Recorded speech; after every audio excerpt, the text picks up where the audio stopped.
Today we are installing this Curt. It is a 13392 bolt-on hitch mount for the JL Wrangler. This is a 2023 Rubicon. Just need that toe point in the center to use my recovery hitch in case I need to pull someone out or get someone else pulled out.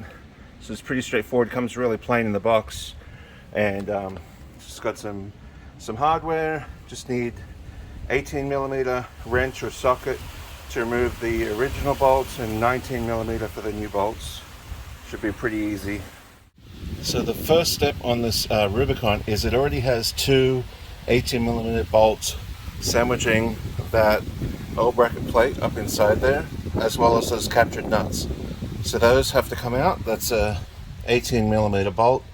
Just they're really tight to start with. I believe these are 110 foot-pounds, so just gonna turn those out, back them out of there. Now, yeah, this model has this this plate right here. See the welded nut right in there. So it says in this in the instructions that you have to pull this forward and slide the hitch up around this bracket. Now you can see if I pull out the bumper a little bit, that bracket's going to move forward. Could be a little fun. Let's see how it goes. So it took a little persuasion just to get it up and over the frame. It's a really tight fit. So all I did, so I wouldn't scratch it and didn't have to beat it with a hammer, just put a block of wood under the floor jack and got it lifted up until this gap was closed on both sides. Now before you do that, make sure you get the holes. There's 4 holes along the top here. Make sure you get those lined up before you start lifting this up, because I can imagine trying to get it back down would be fun, or trying to shift it left or right to line it up would be tricky. Also, the holes in the Curt bracket are slotted left or right.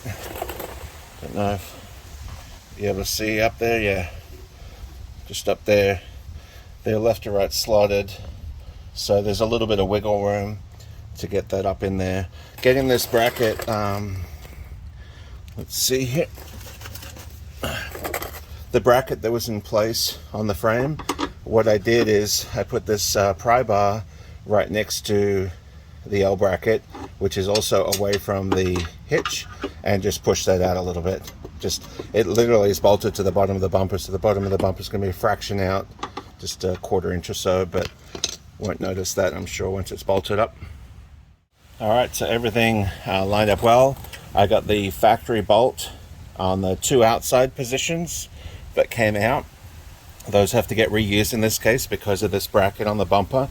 Guessing if you didn't have this original bumper, you would just use all the new hardware, which is this golden 19mm.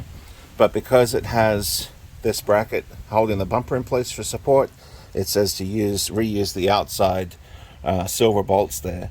Now with the new hardware right there in the middle, I just started one. Pretty easy. You just take the nut and hold it in your box end wrench, hold it up there, and then feed the bolt through, get it started, get all these started, then start cranking it down, and everything's got to go to 110 foot-pounds. That's a lot. What sucks is these are 18mm, and I don't have a 1/2 inch drive 18mm. I only have a 3/8 drive 18mm, and my torque wrench is 1/2 inch drive. So I'll have to see if my inch-pound wrench can get up there, but we shall see shortly.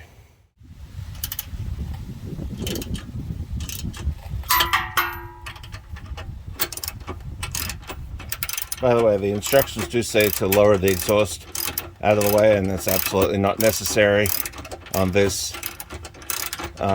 There's heaps of room. You can see even the end of the ratchet there. I could be running a 1/2 inch ratchet and still have room. So just going to get these turned all the way in, then make a visual look, make sure everything looks good from up top before I tighten it down and torque it as hard as I can. 110 foot-pounds is a lot.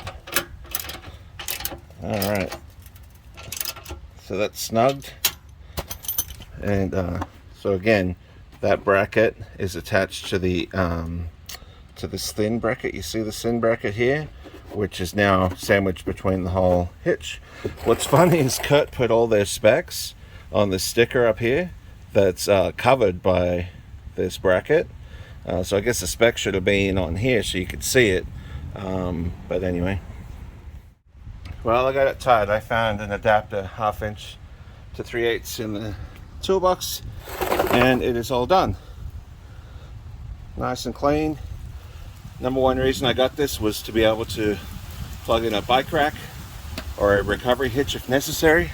But also, when you look at the stock exhaust system, it's still going to get hit off-road. But now, once it goes over the exhaust, it'll be bumping on the on this nice flat panel on the hitch, so that'll give extra protection. Should be good to go. Not bothering with any wiring because I don't plan to tow at all with this thing. But anyway, thanks for watching. I hope this helped you out. Take care.